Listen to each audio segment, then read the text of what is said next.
Guys कैसे हो आप सभी। आई होप आप सभी अच्छे हो गया। तो हम चैनल ऑप्टिकल्स में आ गए हम सर से जानकारी लेंगे अंदर जाके।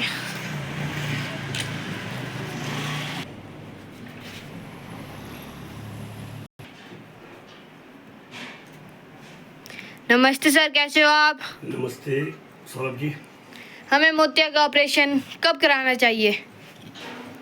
जी, आपने बहुत ही एक अच्छा एक ज्वलंत जो है प्रश्न पूछा है कि इंसान की आंखों में जब मोतियाबिंद हो जाता है तो ये साफ क्लियर कर दूं मैं आपको कि इसकी जो शल्य क्रिया है यानी इसका ऑपरेशन जो है समय पे हो जाना चाहिए, क्योंकि इस ऑपरेशन को यदि समय से बाद करेंगे तो बहुत ज़्यादा जटिलता पैदा हो सकती है। जैसा कि मालूम है कि आँखों में मोतिया का जो आना है वो रहता ही रहता है। मोतिया अक्सर 3 स्टेजेस में आता है। ये पहला तो उम्र के साथ, जब उम्र ज़्यादा होती है, परिपक्वता हो जाता है, वृद्ध हो जाता है आदमी, तब लोग ये नाम सुन के घबरा जाते हैं कि ये मुझे तो डॉक्टर ने बोल दिया मोतिया है आँखों में। तो मोतिया जिस प्रकार से हमारे बाल भी सफ़ेद होते हैं, उम्र के साथ साथ हमारा जो आँखों का कैप्सूल है वो भी अपनी पारदर्शिता को दिन दिन खोता रहता है। तो अमूमन जो मोतिया जो है वो वैसे 65 से ऊपर की उम्र में आता है। लेकिन ये याद रहे कि शुगर का में जो होने वाला मोतिया, जिसे हम डायबिटिक कैटरेक्ट बोलते हैं, तो वो समय से पहले भी आ सकता है अगर आपका शुगर का लेवल ज़्यादा रहता हो।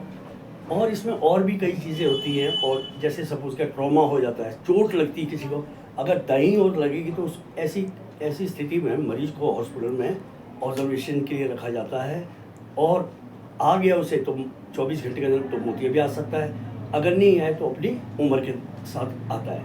अब एक इसमें महन चीज़ देखने वाली है कि ऑपरेशन की जो अवधि है वो कब करवाना चाहिए ऑपरेशन। तो ये मैं आपको बता दूँ, ये आपकी बाई हाथ है, इसको आप 1 फुट पे रखेंगे। अगर इस आँख से आपको बहुत कम दिखाई दे रहा है तो ये हम फोकस ऐसे करेंगे और दूसरी आँख को हम हाथ से बंद करेंगे। अगर ये आँख उसको बहुत 1 फुट से बहुत मुश्किल से दिख रही है, दैट मीन्स फिंगर काउंटिंग बोलेंगे इसको हम, ये पार्शियल है क्या बहुत ही कम है, तो ऐसी स्थिति में डॉक्टर भांप जाएंगे कि भी ये इस मरीज़ का ऑपरेशन बहुत ज़्यादा अनिवार्य है और वो ऑपरेशन समय से हो जाना चाहिए। अगर आपने उसमें देर कर दी तो इसमें आँखों में क्या होता है कि बहुत जल्दी चेंजेस होते हैं, तो वो हाइपर मैच्योर स्टेज में चला जाता है, और उससे जो होने वाली जो नुकसान है वो ग्लूकोमा का रूप धारण करती है। अब हम बताएं कि ग्लूकोमा क्या चीज़ है। ग्लूकोमा हमारा एक मेडिकल टर्म है, लेकिन इसको साधारण भाषा में माना गया काला मोतिया। सफ़ेद से अगर वो परिवर्तित काले मोती में हो जाता है तो ये आँख के लिए बहुत ही ज़्यादा घातक होता है। और नंबर 2 कि मरीज इसको जो वीक सेक्शन का फैमिली का होगा वो इसका इलाज कराने में भी सक्षम उतना नहीं होगा। क्यों?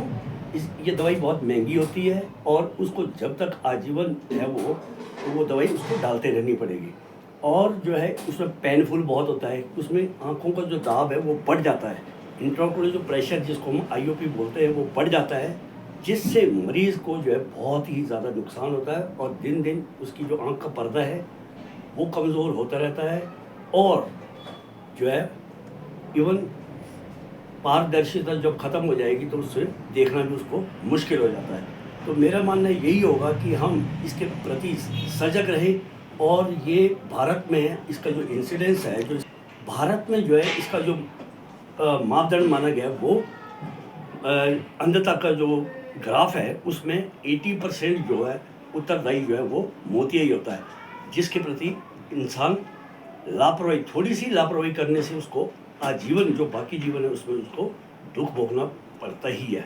तो मेरा कहना यही होगा कि हम जो है इस कैटरेक्ट को यानी सफ़ेद मोतियों को समय पर करवाएं, ताकि उसका जो ताकि हम अपने जो जीवन है वो सुरक्षित रखते हुए अच्छी तरह निर्वाह कर सकें। यही है मेरे कहने का मतलब सौरभ जी।